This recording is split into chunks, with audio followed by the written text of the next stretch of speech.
muito triste, muito difícil para todos nós. Todos, assim, a gente ficava muito preocupado com o tio Francisco, porque a pessoa que passou por um trauma desse era para só viver tomando pílulas de remédio, psiquiatra para cá e para lá. Ele não, ele leva a vida dele assim, zen, na sanfona, na música, ele acredita na humanidade.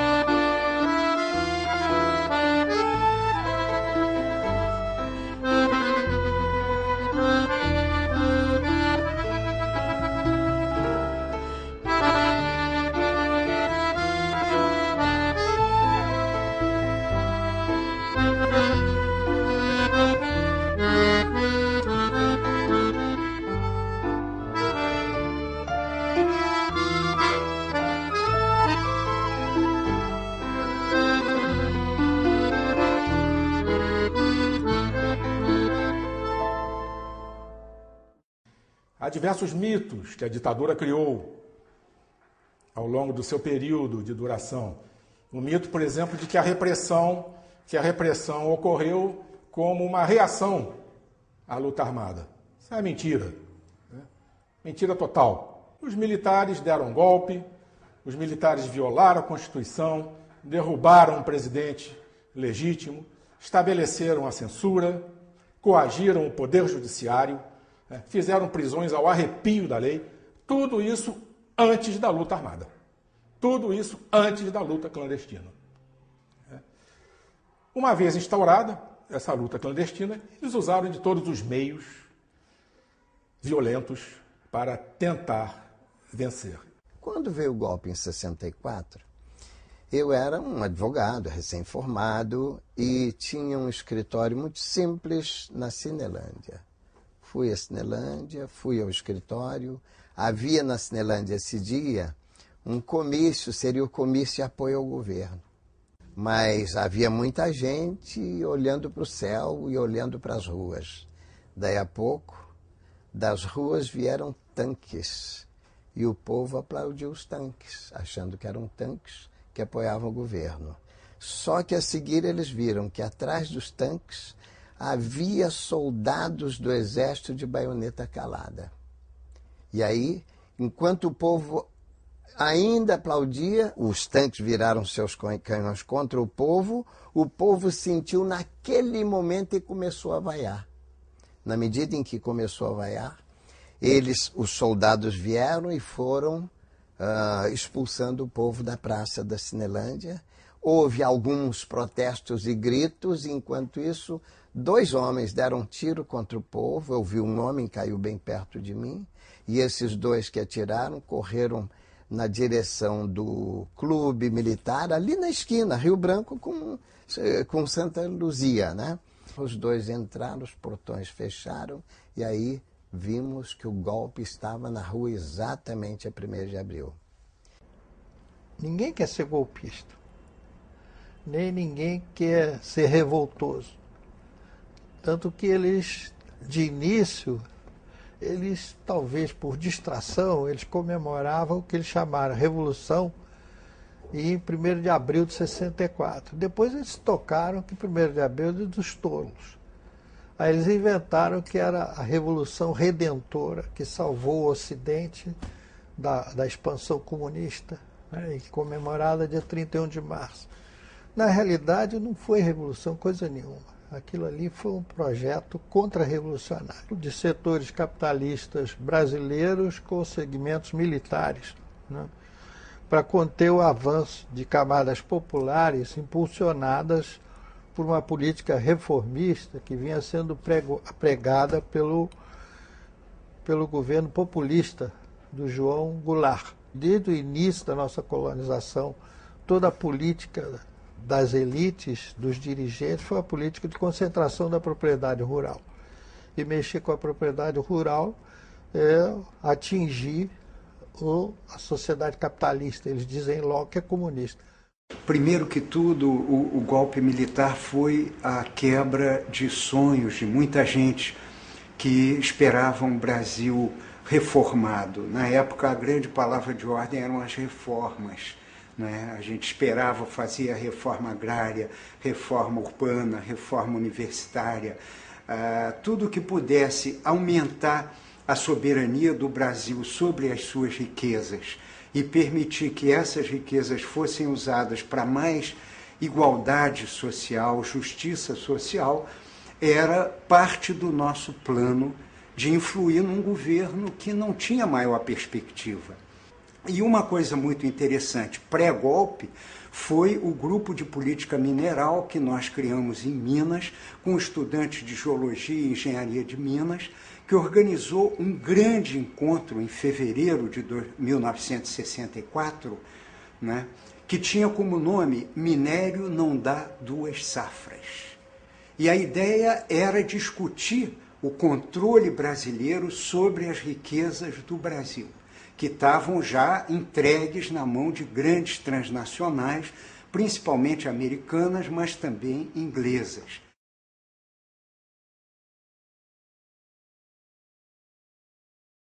O Jânio Quadros foi uma tentativa de 64, sem a presença das armas? Em parte, o Jânio Quadros fez isso. A política econômica do Jânio Quadros é uma política de submissão ao Fundo Monetário Internacional, né? Uma política de contenção da inflação, de segurar os reajustes salariais. Né? Então, em linhas gerais, isso aí. Do ponto de vista externo, não. Né? Do ponto de vista externo, e isso foi fundamental para a queda do Jânio Quadros, ele instaurou uma política externa independente. Mas é preciso considerar, né, que as tentativas golpistas elas já vêm de longa data. Em 1954, a crise do suicídio do Vargas, na realidade, já é uma tentativa de chegar ao poder. Né? Já havia uma escola superior de guerra, né, em franca atividade, o Golbery já estava ativo, né? Esse pessoal já tinha conseguido derrubar do Ministério do Trabalho João Goulart, quando João Goulart propõe um reajuste de 100% para o salário mínimo, que estava congelado desde a década de 40, né? Eles fazem o famoso Memorial dos Coronéis, né? Praticamente impõem a saída do João Goulart do Ministério do Trabalho. O Getúlio contemporiza, ele aceita, mas dá o aumento de 100%. E lembro tão bem, no dia do assassinato do Getúlio, né, o suicídio, que no fundo foi um assassinato, né? Eu estava no meu trabalho, aí fui para a Rua do Acre, juntei no meio da multidão e a gente queria empastelar o Globo. Só que eles tinham umas grades imensas, não dava para entrar. Então a gente virou aqueles carros de distribuição do jornal, incendiamos aquilo, aí saímos para empastelar a tribuna da imprensa, que ficava na Rua do Lavradio, mas chegava lá que estava tudo rodeado por soldado aeronáutico, com metralhadora, fuzil com baioneta calada. Aí eu fui para casa. Né? A década de 60, ela fundamenta uma evolução nacionalista que vem do governo de liberdade do Juscelino Kubitschek. Então, o Brasil dá um salto de qualidade quando começa a industrialização, e essa industrialização começa a criar uma classe média. É quando nascem os movimentos que expressam a origem dessa classe, que é os movimentos culturais da Bossa Nova, do Cinema Novo, e a fundamentação do orgulho nacional. O primeiro, a motivação e a consciência desse orgulho nacional, é quando, em 1958, o Brasil ganha pela primeira vez a Copa do Mundo.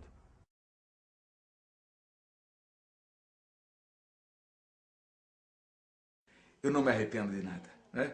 Eu faria tudo de novo, faria melhor, né? Eu não cometeria alguns erros que eu cometi. Um dos erros que nós cometemos é que nós éramos muito sonhadores, muito idealistas, né?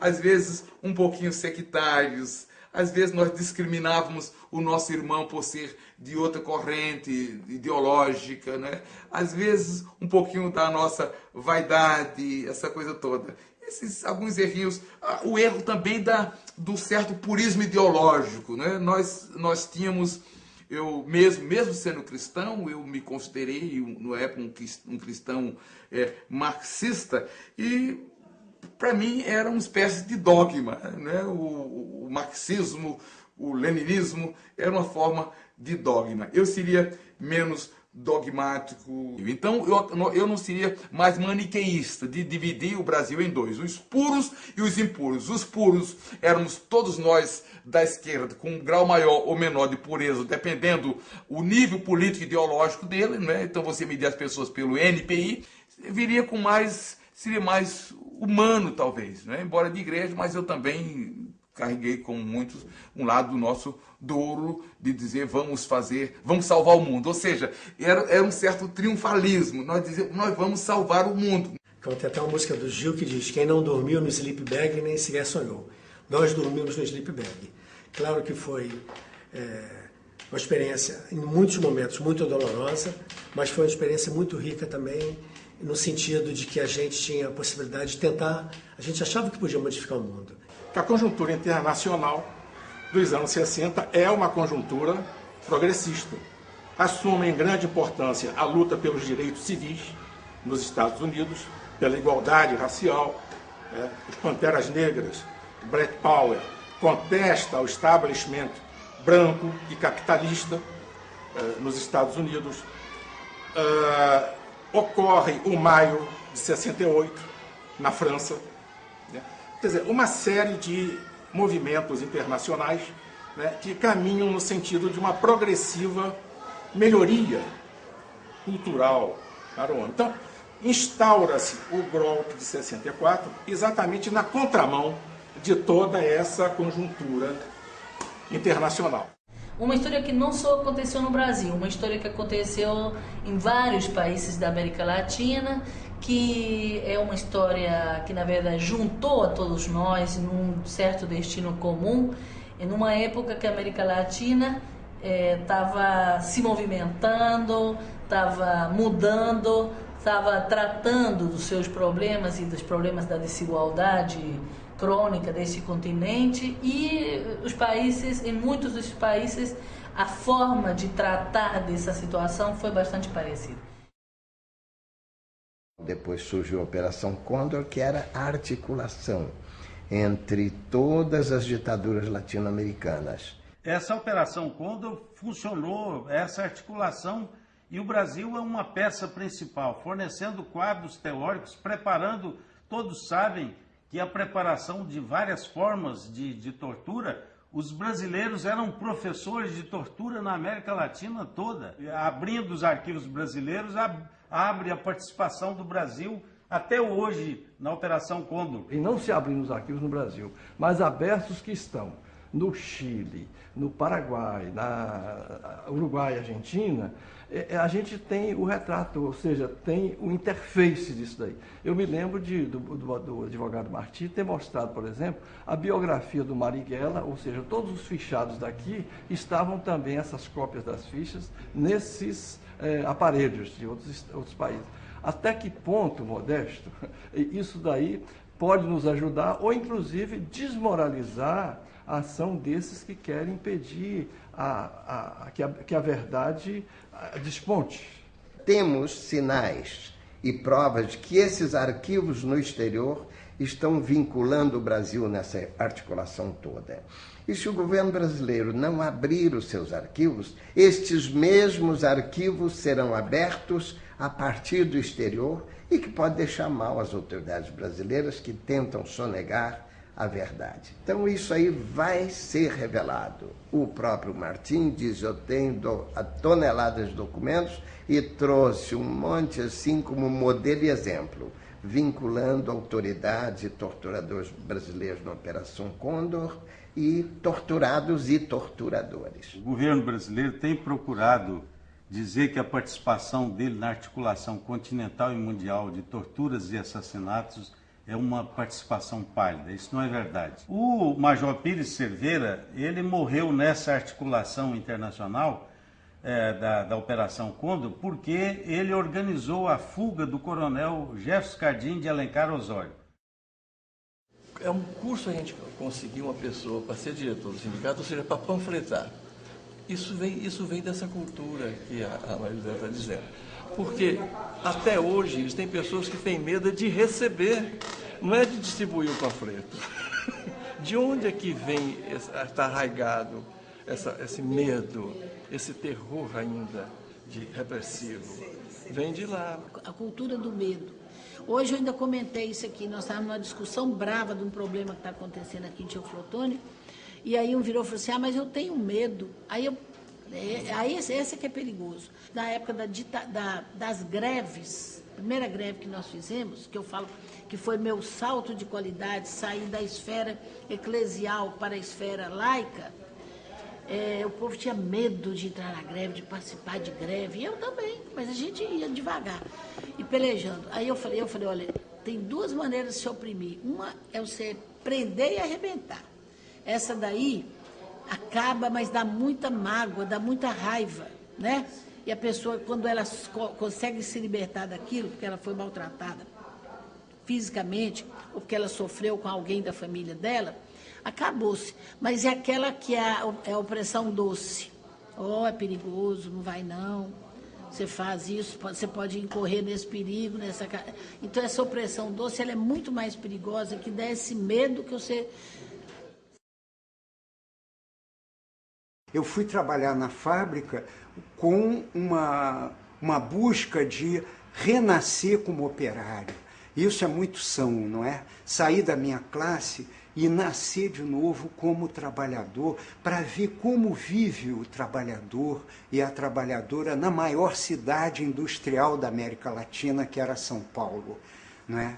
Então foi uma experiência de renascimento para mim, que me tornou muito mais humilde do que quando eu entrei, achando que eu tinha uma verdade para passar para eles. E depois eu fui percebendo que a vida deles é que era o marco que ia dar o ritmo das mudanças. Então eu comecei a descobrir que o que eu tinha é que ajudar eles a se conscientizarem de si próprios, dos seus direitos, dos seus potenciais, da sua dignidade e ganhar autoestima para virarem eles sujeitos da sua história.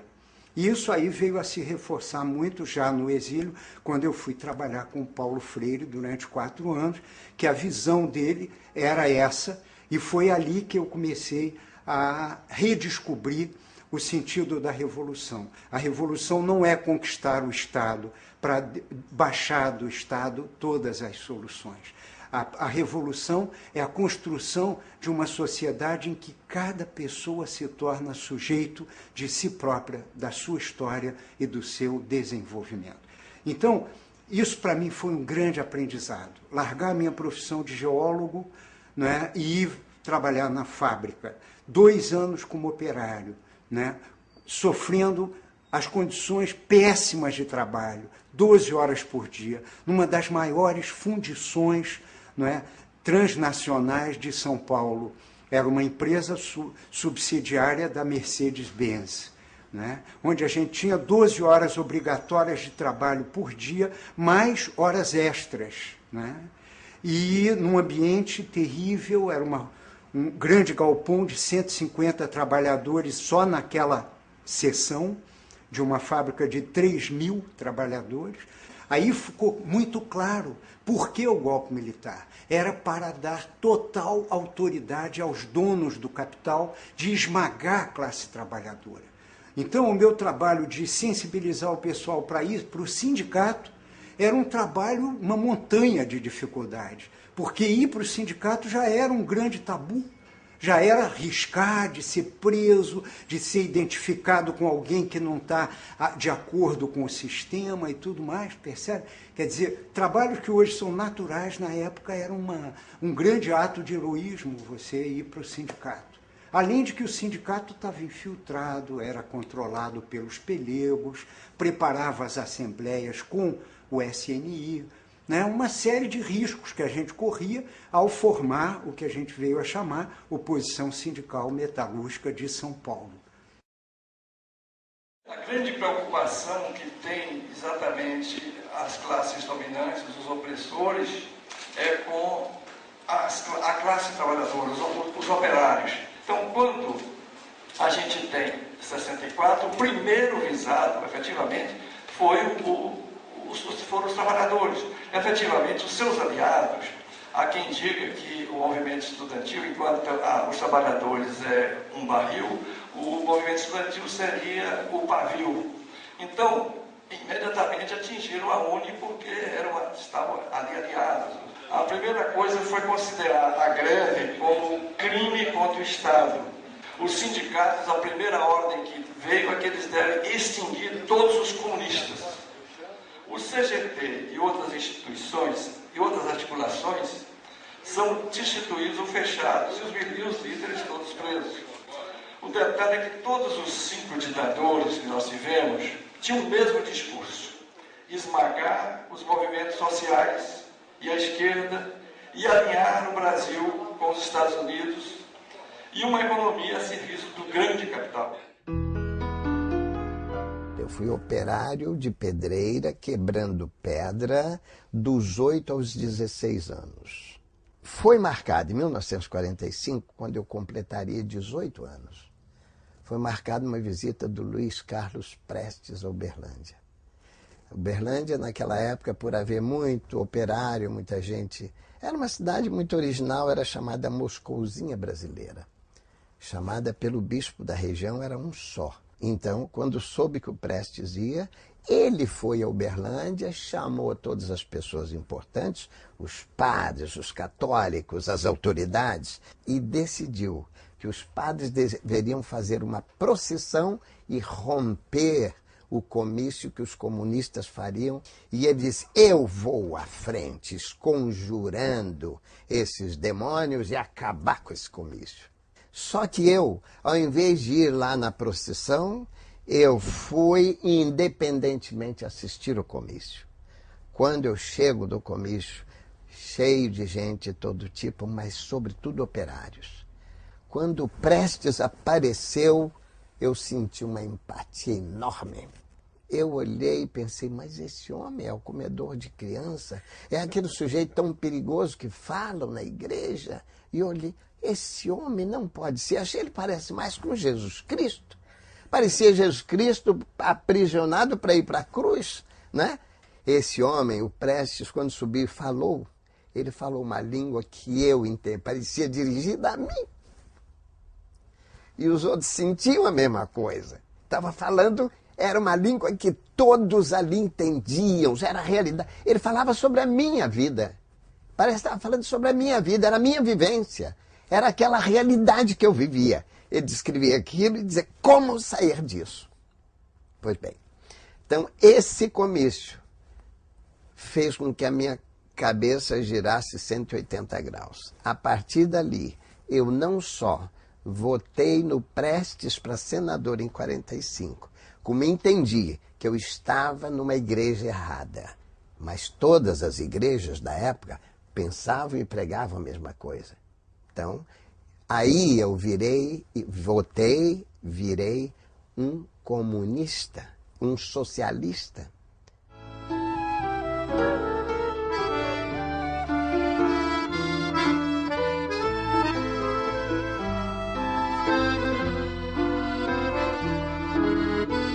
Eu era estudante de História na época, né? Fui ligado ao Partido Comunista Brasileiro, depois discordava da linha do Partido Comunista, comecei a participar da dissidência do PC na Guanabara, a DI, a famosa DI, né? E dali eu comecei a namorar alguma coisa com relação ao MR8, né? Ainda no início do MR8. E discordava, né, da linha política naquele momento. Comecei a discordar do Partidão, da linha dita o caminho pacífico, né? A linha parlamentar que foi, né, priorizada pelo Partido Comunista na época, mas discordava também da linha da luta armada. Eu tive assim eu sabia que não era por ali, por onde era eu não sabia. E quando veio o golpe foi um choque. Foi um choque. Eu tinha 17 anos e o mundo caiu na minha cabeça. E houve muitas prisões na cidade, né? Me atingiu minha família, meu pai foi preso, etc. Então, quando eu fui para Belo Horizonte em 65, fui para estudar, mas fui também para me engajar na resistência à ditadura. E, então, para mim, década de 60 é isso que predominou, era lutar para derrubar a ditadura. E depois a resistência mesmo, após o ato 5, né? Eu não participei da luta armada. Eu acreditava em outra forma de... a luta no meio dos trabalhadores, era da Polop, um grupo que se dedicava mais à organização dos trabalhadores. Política operária. A Polop defendia a luta armada, mas não naquele momento. Ela achava que primeiro a classe trabalhadora que estava perfeitamente organizada. Ela achava que a ditadura era muito sólida, não dava para derrotá-la militarmente. Tinha que ser com um levante de massas, assim. Eu morava em Teófilo Otoni, a cidade do Soriano. Companheirinho, agora vai. Olha que coisa feia aqui, você tá bom? Esse é o homem. Eu fui preso como vice-presidente da UNE, em Ibiúna, cercados pela Polícia Militar de São Paulo, pela Polícia Civil, que na época chamava-se DOPS. E ali cumprimos quase 2 anos de prisão e tive a sorte de encontrar tantos companheiros combatentes, combativos, e um deles foi você. Eu me lembro de você saindo para depor, aqueles 3 sargentos que estavam com a gente, eles tomavam suas dores. Eles disseram, só quero ver se vocês vão algemar de novo o companheiro Edson. Já não são 3 soldados, um cachorro de um Boderman, né? Os caras com metralhadora, para te levar dali para um quarteirão, da Marinha, né? Pra um quarteirão a mais, né? Chega a polícia no alvoroço infernal, trazendo um grupo de 13 amigos meus, amarrados, ensanguentados. E eu comecei a gritar assim, entrega, Corisco. Eu não me entrego, não. Eu não sou passarinho para viver nessa prisão. Eu quis com essa música dizer para eles, ó, nós não somos passarinho, um dia nós vamos sair. Todos me falaram que foi como fosse um bálsamo para a alma deles. Eles se sentiram assim aliviados. Opa, aqui tem gente também e nós estamos na mesma. E aí foi tudo bem.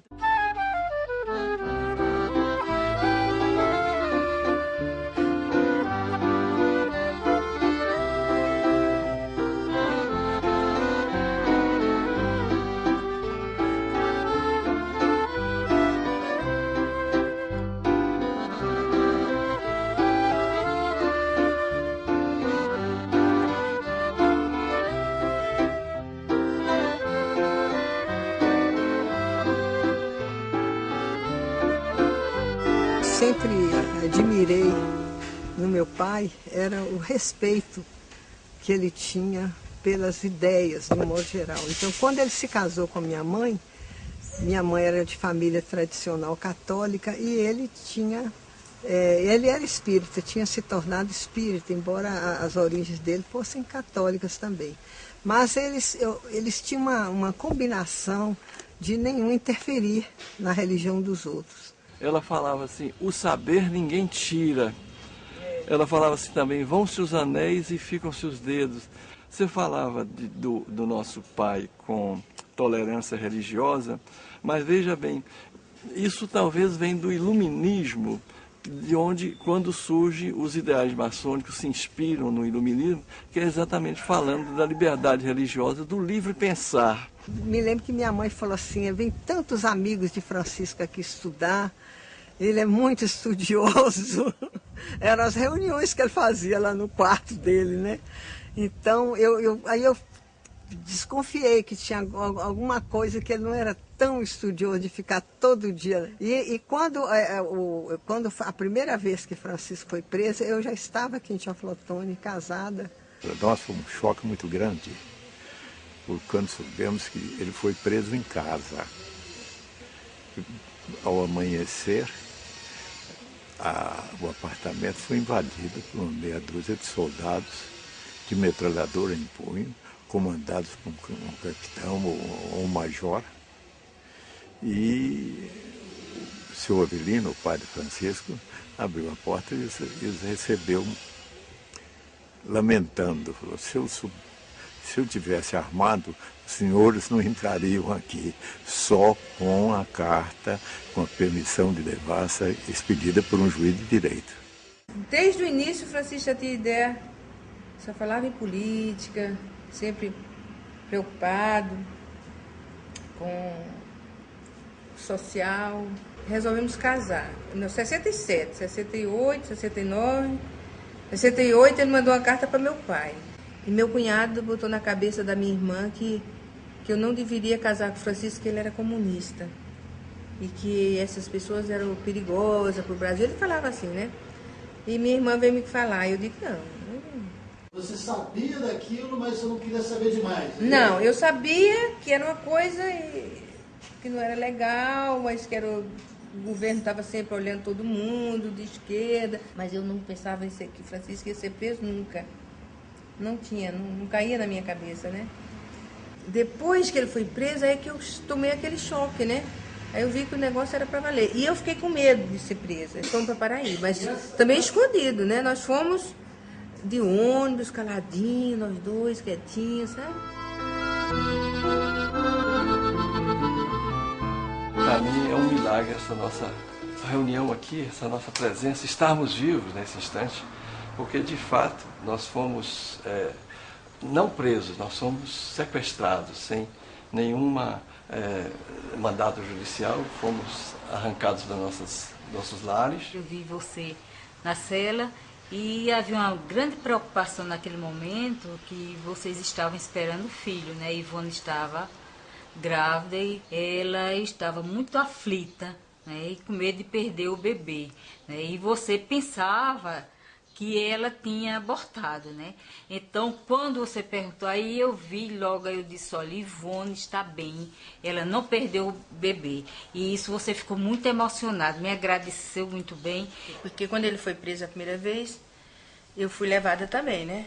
Fiquei mais ou menos de meio-dia e meia, até as 9 horas da noite. Estava grávida, muito abatida, né, por causa disso. E o doutor Câmara insistia que eu fosse ao médico do Exército, e eu com medo. E ele insistia, eu, não, doutor, mas como quem diz assim, eu quero tirar esse terroristazinha que está na sua barriga, sabe? Insistindo mesmo. Como é impressionante que ninguém gosta de falar do passado. O passado realmente é muito importante para viver o presente e o futuro. E parece que uma vergonha que eu vi aqui no Brasil, a época militar. Todo mundo acha que deve esquecer. E os políticos fazem tudo para não haver processo contra os torturadores. É fundamental que se assuma a história. E a partir da história vivida, a gente pode então enfrentar, quer dizer, melhorar o presente e o futuro. E foi um período muito difícil, né? Depois daí por diante, né, não teve mais sossego, né? Então acho de muita importância, né, resgatar esse momento da história do Brasil. Essa história que está tão próxima da gente, tão próximo de nós militantes, mas que está tão distante da juventude de hoje, né? E a juventude precisa conhecê-la. E a repressão era muito forte. Precisaram de 4 homens para poder me sequestrar. O nosso medo, né, no momento que a gente sabia que ia sofrer, mas era que a família não tivesse a menor noção onde nós nos encontrávamos. Quando José foi sequestrado, no dia de Moura também, de noite, o povo do bairro foi para a casa da gente e exigiram a presença do prefeito. O povo se comunicava, participava e assumia isso. Agora, o que aborrecia e me dá muita tristeza é você ter colegas dedo duro. Porque lá na UEPB, né, teve colega nosso, que eles eram franciscanos também, aí eles iam. Na minha gestão, que não entra nenhum comunista, e dedurava mesmo, né? E quando a gente voltou, né, da prisão, que eu estava na prefeitura, depois na UEPB, esse colega disse assim, graças a Deus você veio, isso aqui lá, isso é mais interessante, você dá graças a Deus. Acho que está meio complicado isso na tua cabeça, porque eu tenho horror a torturadores, né? Major Câmara, né, e companhia, né? Mas eles estão no papel dele, eles são pagos para isso, eles são treinados para isso. Agora, você não, você é pior do que eles todos, me desculpe, mas é pior, porque você não está representando, né, esse poder institucionalizado. Você devia ser solidário, um professor, Então respeito e não agradeço a Deus não, porque isso é fingimento teu. Telefonemas vinha dizendo, ameaçando soltar bomba, explodir a escola, né? Tinha muito disso, era muita coisa. As secretárias ficavam apavoradas. Foi um tempo muito difícil para todos nós, para as nossas famílias, né? A gente jamais vai esquecer, né? E eu digo assim, mesmo com todo esse sofrimento, com todas essas dificuldades, eu não me arrependo de nada do que fiz. E lamento apenas não ter a experiência que tenho hoje. Acho que fosse fazer hoje eu faria bem melhor, bem mais planejado, com muito mais garra, com muito mais entusiasmo. A gente saía muito assim, passear com o Zé Milton Barbosa e Linda Tayá, que era o casal que ele homenageia. E eles eram namorados, mas ela era bem envolvida. Eu não era não, mas eu não era muito. Eu chegava a ceder a minha residência para fazer um encontro lá, reunião de grupo, né? Eu conheci o Zé Milton fazendo um curso de realidades brasileiras lá na Universidade Federal do Rio de Janeiro, no curso de economia. Quando nós já estávamos namorando e ele já confiava bem em mim, ele abriu essa questão e eu até duvidei que ele fosse militar, porque ele era tão politizado que na minha cabeça um militar não seria politizado como ele e nem estaria do lado de lá dos militares. E eu já ingressei direto na LN. Eu não passei por outros partidos anteriores. E sabia que o José Milton tinha pertencido ao PCB, depois ao PCBR, e decorrente disso, a LN. Eu fui com o Zé Milton do PCBR e nós estávamos impacientes porque sentimos o PCBR muito burocrático, como o PCB, e pesado. E o Zé Milton tinha claro uma coisa, que ele acreditava na guerrilha rural. Essa que seria consequente e que daria exatamente um nó na cabeça do regime, porque eles não teriam no campo como nos aniquilar. E na cidade seria um alvo fácil. Ele realmente foi um herói, eu devo a vida a ele, porque no ato, inclusive, que nós fomos presos, não fomos presos. Ele foi morto e eu fui presa no mesmo dia. Eles atiraram no Zé Milton, que o Zé Milton estava com uma metralhadora INA. Então, quando ele tentou engatar, a metralhadora falhou e eles atiraram nele, parece que com 3 tiros no peito. Embora eu tenha levado um tiro... Como foi esse tiro? Tem marcas desse tiro? Sim, tem. Foi aqui na fronte, do lado esquerdo. E eu desmaiei. Quando voltei do desmaio, ele estava com a cabeça pendida sobre o volante. Eu coloquei a cabeça dele para trás e como ele estava com os olhos entreabertos, eu achei que ele estava vivo. Mas um sangue escorria e do nariz. E eu chamava, até que eu desmaiei de novo e acordei já na UBAN. Perto de dezembro, perto do ano novo, eu descobri que estava grávida. E o meu filho passou a ter o nome, é homem, e passou a ter o nome José Milton. E foi a maior vitória. Me lembra muito o nascimento da Anita Prestes na prisão, a história de vocês. Fruto de um amor que sobreviveu a tortura, a morte, na Casa das Mortes que nós estivemos. Só me foi contado o que aconteceu quando eu tinha 14, 15 anos de idade. A impressão que eu tenho é que era uma pessoa muito boa, alguém que sabia lutar pelos seus ideais, tinha coragem para lutar por ele, não só por ele, como pelos outros. Eu tenho orgulho, na verdade, de tudo que aconteceu, não só pelo o meu pai, como minha mãe. E ele morreu principalmente para proteger ela, mesmo não sabendo que eu estava sendo gerado. A alçada do meu pai nunca foi achada. Ah, não? Não, ela nunca foi identificada. Quando eu estava lá, ainda sob tortura, eles disseram que a ossada estaria em Perus, mas nunca foi encontrada. Em Perus eles colocaram muitas outras ossadas, nunca foi identificada como dele. Uma das últimas coisas que ele me disse, olha só, é a primeira coisa que eu pego, das poucas coisas que eu tenho, né, quando eu tenho que correr, mudar de um apartamento para outro, É meu tabuleiro de xadrez, peças e um livrinho que eu tinha dado a ele, me parece que era de Smysl. Xadrez eu nem sabia que estava no sangue. Na verdade, eu sempre gostei de xadrez.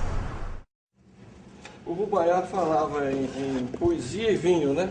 Eu gosto de falar em música e xadrez, eu acho que... Aqui em casa, todos os filhos têm um tabuleiro e um conjunto de peças. Conjunto de peças. Eu também aprendi a jogar. Sim. Eu não jogo muito bem, não, mas eu jogo. Tem tudo a ver com a arte da guerra também, que é a continuação da política, né? Xadrez. Esse rei, então, é uma peça de... Isso aqui é a rainha e aqui é o rei. O xadrez tem tática, tem estratégia, mas tem também os fatores psicológicos. Porque uma coisa é você ser conhecido como forte e todo mundo vai jogar sério com você. Mas se você não é conhecido, o fator surpresa, né? Então, uma coisa é você ser preso já sabendo quem você é, com quem você está ligado. Daí a nossa compreensão que a gente tem que ter com os que falaram, quando eles sabem que a gente sabe, é terrível. Mas quando eles sabem que a gente não sabe, dá para enrolar, dá para enganar. A mesma coisa é quando você vai jogar um torneio de xadrez, em que o cara não sabe se você é um ex-campeão ou deixa de ser. Aí você faz um primeiro lance com a cara bem de boa, assim, você olha, e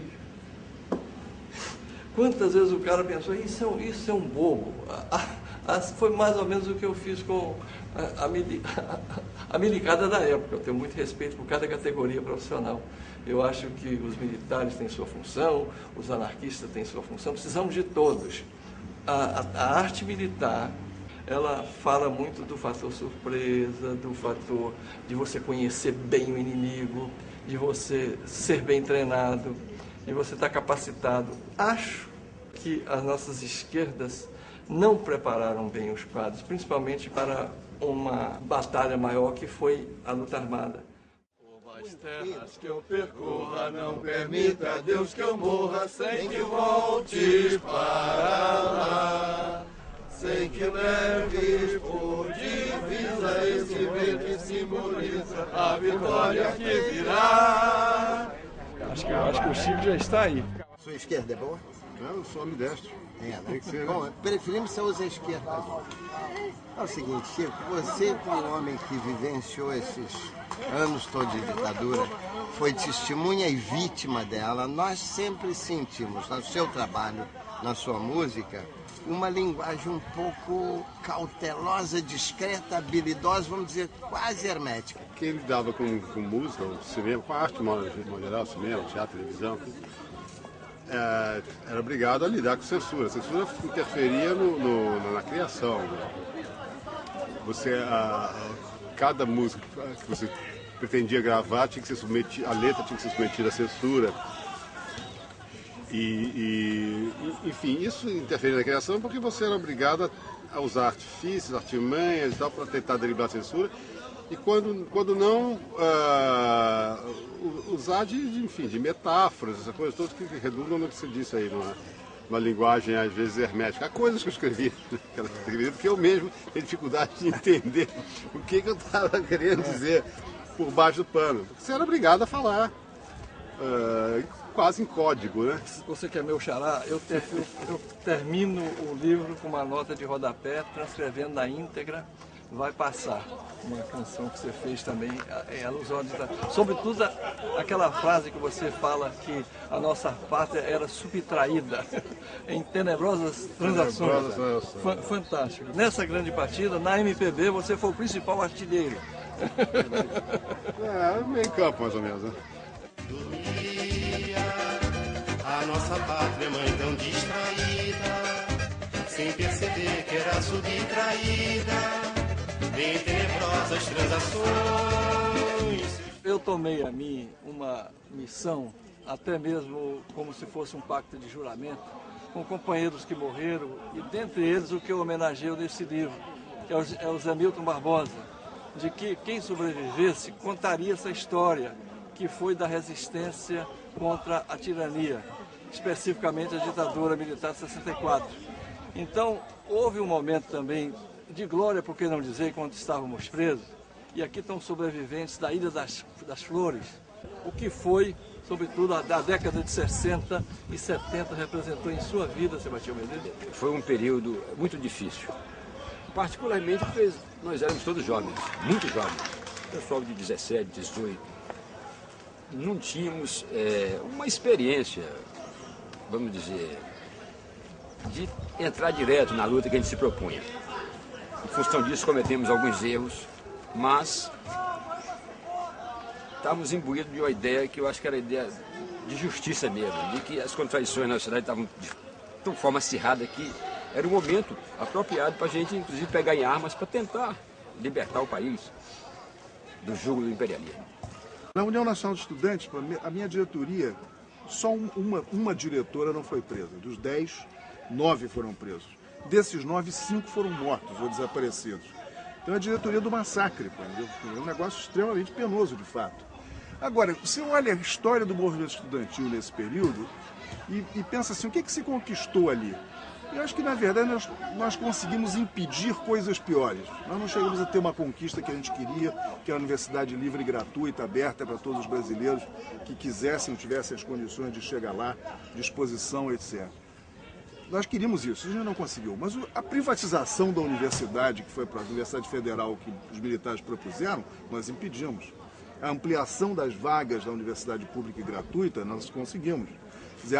Forçar, a permanência da pesquisa pública na universidade brasileira, nós conseguimos. Isso foram vitórias nossas. O programa do regime era outro. O programa do regime era acabar com a universidade pública, acabar com a pesquisa. O fato da gente ter lutado, nós perdemos o essencial do que a gente pelejou, né? Nós lutamos para fazer uma revolução social, entendi, e essa revolução social não aconteceu. Nós tivemos uma contribuição num caminho que está aquém daquilo que a gente queria, mas a luta pela democracia foi parte do nosso processo.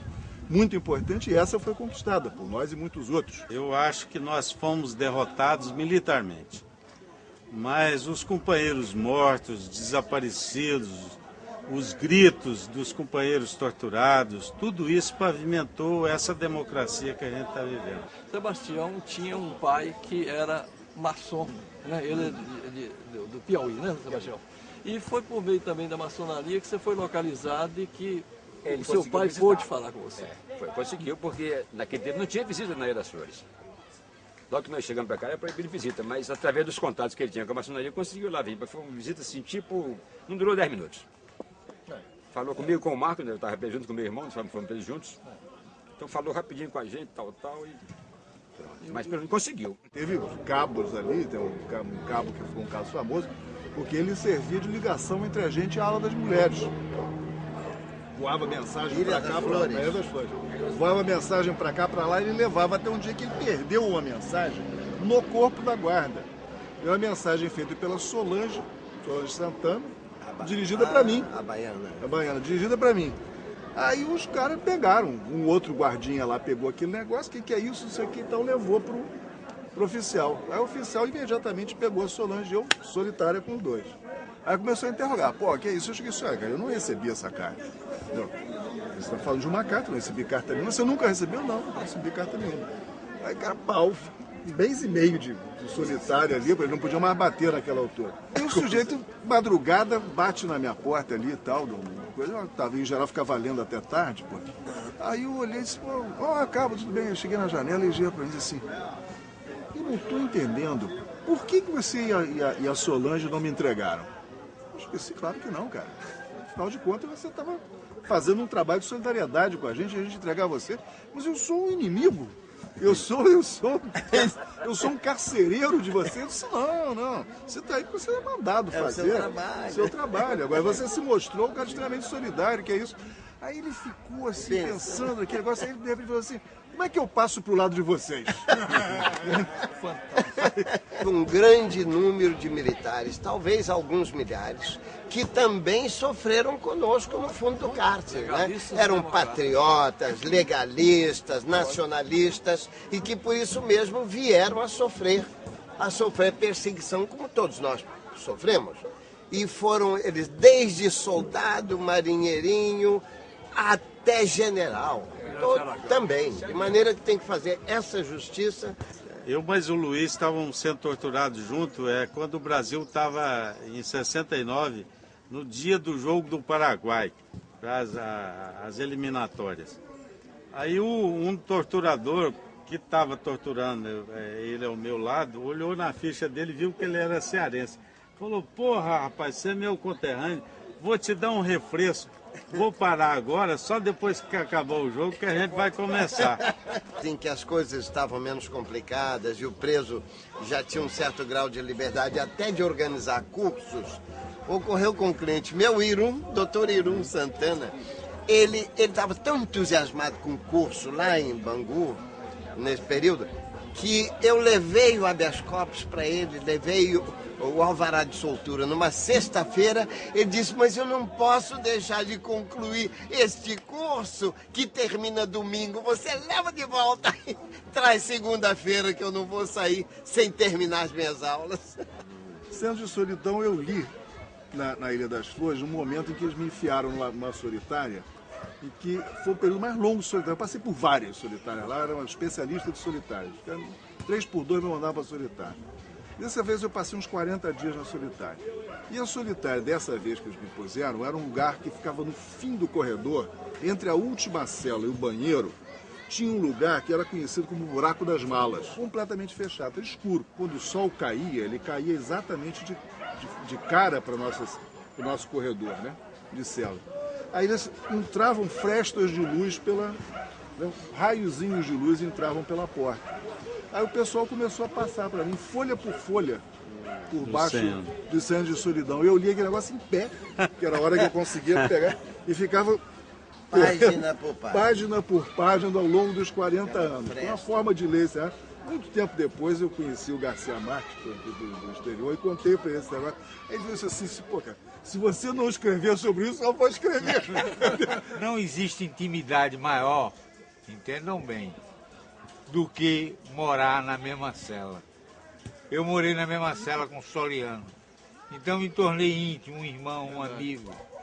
E agradeço a lembrança de hoje poder estar prestando esse depoimento aqui e estar sendo esclarecido também pela experiência desses companheiros brilhantes.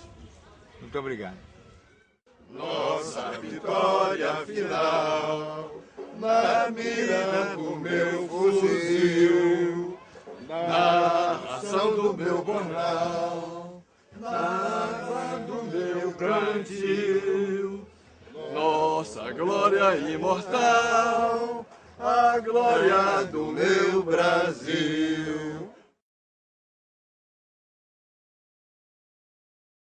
A Eliene vem da juventude do Partido Comunista, né? Nessa época, o governo cubano discutia formas de sobrevivência, né? Do seu modelo político que estava sendo implantado. E o Marighella, como já era dentro do próprio partidão, um cara mais à esquerda, combativo, né? Que já defendia a luta armada. Mais combativo. Ele foi representando o partido ao Congresso da OLAS, né? Onde uma das deliberações era de se criar focos de resistência, focos guerrilheiros nos diferentes países. Criar 1, 2, 3 Vietnãs. Na América Latina. Né?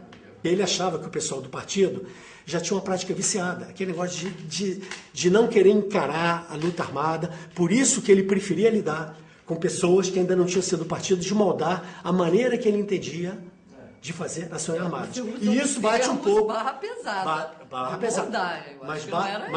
Mas bate um pouco com essa visão que se tem exatamente das organizações de esquerda que perdiam muito tempo com masturbação teórica. O grande mérito desse movimento foi pensar em trabalhar, em lutar pela igualdade. Essas diferenças de nuance que um pensava, isso aí fazia parte, Rômulo, mas eu acho que isso tomou, ao longo do processo, uma dimensão que jamais deveria ter tido. O Marighella, ele, além da liderança, né, técnica, ele também tinha um afeto, né, muito grande pelas pessoas e as pessoas por ele, né? Então, assim, se perdeu ali. Tinha muito conhecimento das coisas também. Muitas coisas estavam na mão dele. Se perdeu ali, né? Muitos contatos. Um comandante, ao mesmo tempo que eu diria quase que um pai, né? Então foi um momento assim de orfandade. Acho que foram 2 primeiros momentos de orfandade. Foi a morte do Tchê, né? Eu me lembro. E a morte do Marighella. E aí foi um divisor de águas também por isso, né? Porque a gente teve que encetar todo o processo e construir a organização já sem o com o Toledo, que era, na verdade, que era o braço direito do Marighella. E o que aí que também, só esqueceu de falar também, é que naquele momento a Eliane também, digamos assim, enquanto organização, pouco antes da morte de Marighella, ela estava com um prestígio muito grande na esquerda, graças à ação espetacular que a Eliane fez com a MR8, com a DIGB, que foi o sequestro do Elber, que é sequestro do embaixador americano, tinha sido em setembro de 69. Quando houve o sequestro do embaixador norte-americano em 1969, eu tinha contatos com o pessoal que fez, principalmente com o Carlos Alberto Muniz e do Franklin Martins também. Quem ficou lá em casa também, na época, que saiu um pouco antes do Gabeira, foi o Zé Roberto Spigner, que depois morreu em São Paulo, né? Aí houve uma denúncia anônima contra eu e meu marido na época, e nós fomos presos. E nós achávamos que estávamos limpos. Quer dizer, não tínhamos, né? Fomos presos, tudo bem, fomos levados para o DOPS. E na maior tranquilidade. E só que nós não tínhamos ideia de que eles iam encontrar alguns documentos clandestinos lá em casa. Um documento sobre segurança, olha só a ironia do destino. Aí 2 dias depois a gente foi levado para o Dom Icode. Né? E aí ali é que a cobra fumou, né? Como se dizia. A gente já chegou, né? Encapuçado, né? E já chegou, a primeira coisa, encapuçada é tirar a tua roupa toda, mulher principalmente, era a tortura sexual, né? De me levarem para ver o meu marido ser torturado, coisas assim que durante muito tempo eu não conseguia falar, né? A gente só consegue falar, eu acho que até a fala da gente é como se fosse um instrumento de luta mesmo da gente, que não fique uma coisa de autocomiseração, de vítima, é de luta mesmo. E realmente é uma coisa assim das coisas mais perversas que pode existir no mundo, é a tortura. Tanto que a luta da gente é uma luta ética contra todo e qualquer tipo de tortura. Né? Porque a tortura não tem nenhum tipo de justificativa. Nem no animal peçonhento a tortura é justificável. Né? Que dirá em seres humanos. Né? Ela não foi feita para a classe média nem para as elites. A tortura foi feita para a pobreza.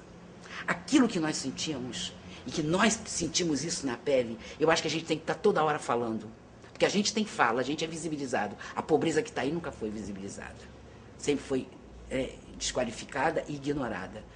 É a coisa de você sentir que você não é humano. Que o outro percebe você como não humano. Isso eu senti muito forte na tortura. Conta-se que no teatro Princesa Isabel, no Recife, havia uma reunião ecumênica para discussão sobre questões ecumênicas, sobre a revolução social que estaria acontecendo, e houve uma reunião e a censura já estava muito presente naqueles momentos.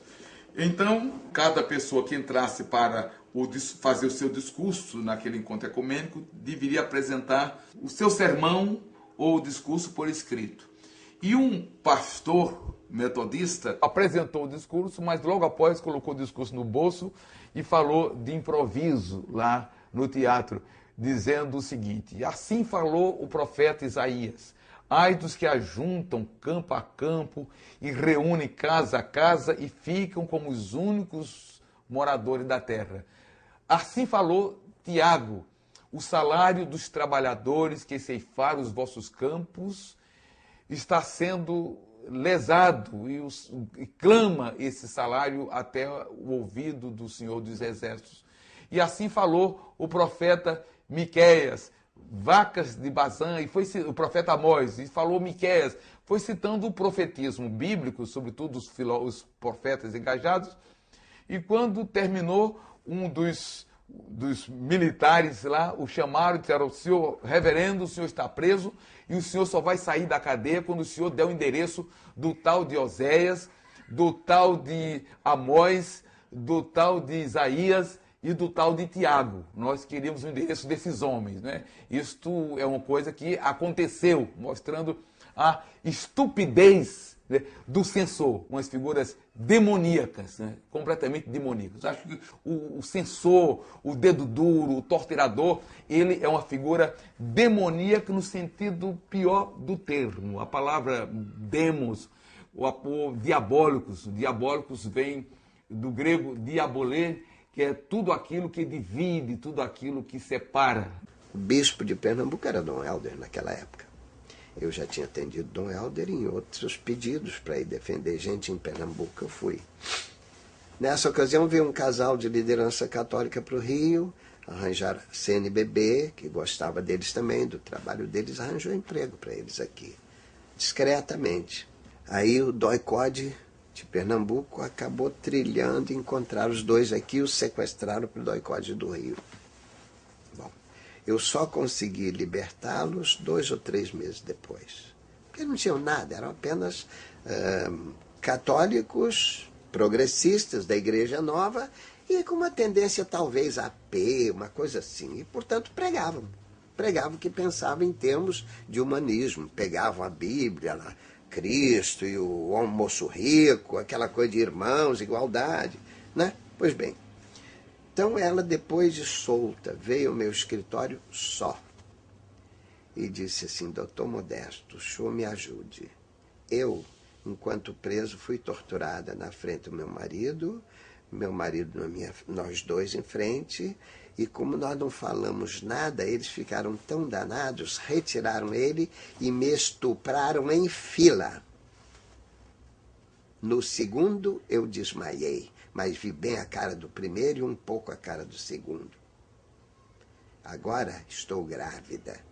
O que eu faço? É claro que eu sou contra isso, todo mundo é contra aborto, mas eu acho que esse é um aborto plenamente justificável e talvez até autorizável.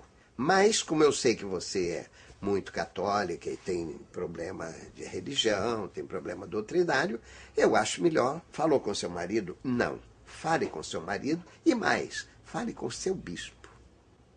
Depois, vocês superam a questão religiosa, no mais o que eu puder ajudar, às tuas ordens. Aí ela não falou com o marido, foi direto ao bispo. Depois ela me contou. O bispo caminhava com as mãos suando para lá e para cá, não sabia dizer sim nem não, e disse: minha filha, você falou com seu marido? Não. Então fale com seu marido, depois vocês venham se quiserem. Aí ela foi falar com o marido ouviu tudo, era um pernambucano calado, homem do interior. Eu pensei assim, puxa, eu talvez tenha orientado errado a ela. Não que eu tenha orientado errado, mas se esse homem, do jeito que ele é, eu pensei depois, do jeito que ele é, calado, casado, nordestino, daquela maneira, ele não vai suportar, é capaz de procurar os torturadores e tentar matá-los e morrer no ato. Vai morrer. Eu pensei, o marido dela vai morrer. E aí eu terei... Será que eu teria uma dose de culpa nisso, né? Pois bem, aí ele ouviu calado tudo que ela tinha que contar. Quando ela chegou ao final, ele calado foi, abraçou ela e disse: minha filha, uma criança é uma criança. Pode tê-la, eu vou te ajudar a fazê-la uma pessoa de bem. Pode tê-la, ela vai ser uma pessoa de bem e nós saberemos fazer isso. Bom, resultado para ela, para o bispo, para todo mundo. Ela teve um tal relaxamento físico e psicológico que 2 dias depois ela teve um aborto espontâneo. E aí ela disse: Deus atuou e fez, não precisei, Deus fez por mim. Geladeira é um troço que foi importado da Inglaterra. É um tipo de tortura que não deixa marca. Pode matar. É um quarto que deve ter 2,5 por 2,5, todo preto, teto, parede, chão. E lá dentro eles temperam, botam a temperatura que eles querem. Eu não conheço ninguém que pegou calor. Todo mundo pega frio. Daí o nome geladeira. Você tem que ficar pulando lá dentro. Pulando lá dentro porque é um frio desgraçado. Alguns depoimentos de presos dizem que estavam lá dentro, de repente sentiam um troço enrolar na perna e uma picada, era uma cobra. Que eles tinham tirado o veneno, mas o preso não sabia, ficava quase louco. Isso não aconteceu comigo. A outra é você ouvir gritos dos companheiros que estavam sendo torturados. Em alto volume, eles botavam escala altíssima. Né? Então, o que acontecia muitas vezes? Pouca gente não falou. Eu falei. Mas acho que não, o que eu falei eu era o último, eles já sabiam tudo. Né? Então, pouca gente não falou, e dos poucos que não falaram, a maioria morreu. Morreu debaixo de tortura. Né? E é como um companheiro disse uma vez, a gente aprendeu a lutar e até morrer, mas não aprendeu a ser torturado. Esse companheiro da nossa cela era o mais quebrado, estava virtualmente triturado pela máquina de tortura. E não nos conhecíamos, a gente tinha muito cuidado com o que falava, porque eu poderia ser um agente, ou ele também um agente, ou todos nós ali que não nos conhecíamos. Mas ele me viu subir depois de uma sessão de tortura, e eu disse para ele, assim, e agora, companheiro, o que fazer? Estão também me torturando como fizeram com você. E ele me deu uma lição assim, de ânimo. Me marcou muito quando ele citou que a glória de Tiradentes não é só ter tentado a revolução, foi porque ele tomou a si toda a responsabilidade e livrou todos os demais. Esse companheiro aqui, talvez foi quem pagou mais para que outros não fossem presos, para que outros não morressem. A dor da gente tem que ser instrumento de luta. Essas dores estão marcadas nos nossos corpos. Nós não vamos, né? Isso não vai ser esquecido. Tudo miserável. Justamente, da humilhação. Da submissão, de te colocar nua, entendeu? De te abusar sexualmente, como fizeram comigo. Sabe? Uma forma de te reduzir a objeto. Né? De dizer, olha o seu marido, olha ali, ó, me levando para ver, não vai ser torturado. Né? Os gritos do Novaes me acompanharam durante anos, que eu nunca tinha ouvido Novaes gritar. O mais natural seria o silêncio. E aqueles que acham que não valeu a pena, estão no silêncio. Quando nós falamos sobre isso, nós estamos afirmando também, quando a gente quebra o silêncio, né, quebra o esquecimento, a gente está afirmando valeu a pena. Com todos os erros da gente, valeu a pena. É fundamental que as novas gerações possam saber o que aconteceu num passado tão recente. Essa história oficial que eles contaram, né, que a ditadura contou, né, e que os meios de comunicação de massa fortaleceram, a chamada história oficial, que tem sempre sido a história dos vencedores, né, apesar disso a gente tenta escapulir e trazer essa outra história, que é a história dos vencidos, que é o que você tenta narrar aqui, que é o que a gente tenta falar agora. Né? Ou seja, e eu acredito que deve ter sido muito difícil para você escrever isso, escrever esse livro. É preciso muita psicologia. Não, é preciso muita coragem, meu amigo. Né?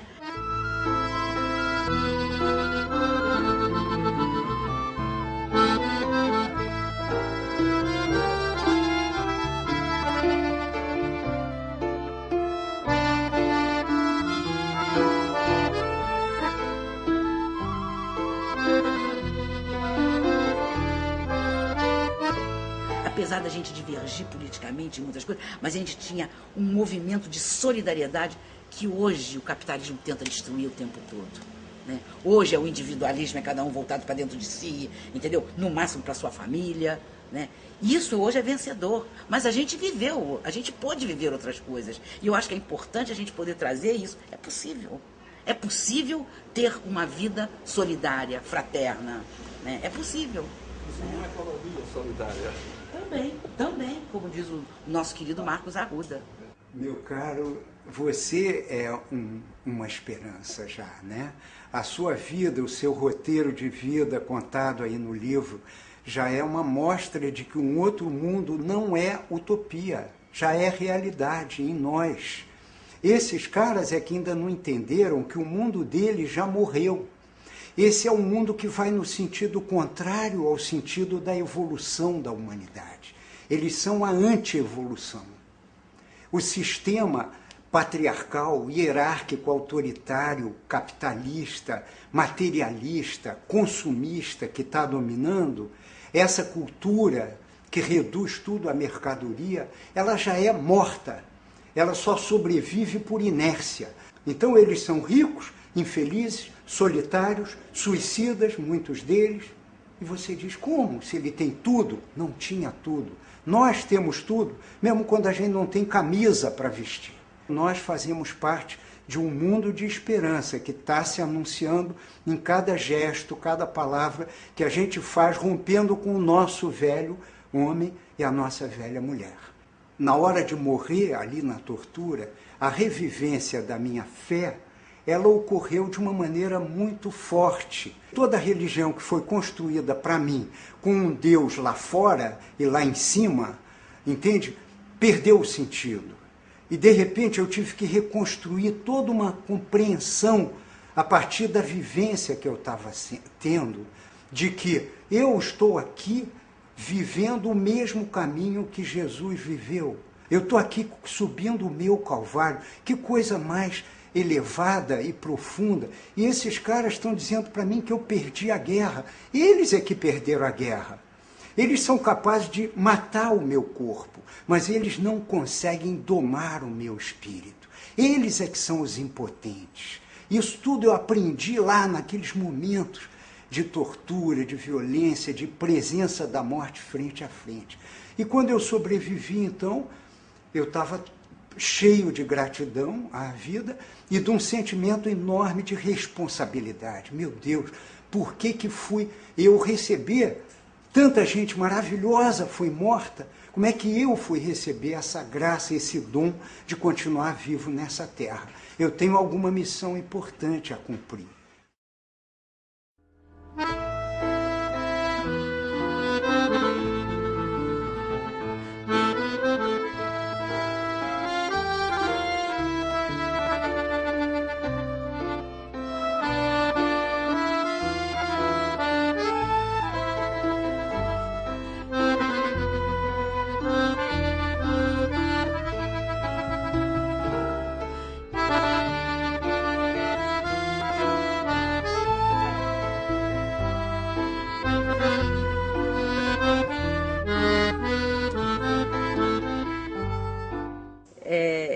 Eu sempre penso em Cecília Meirelles. Liberdade é pouco, o que eu quero é muito mais.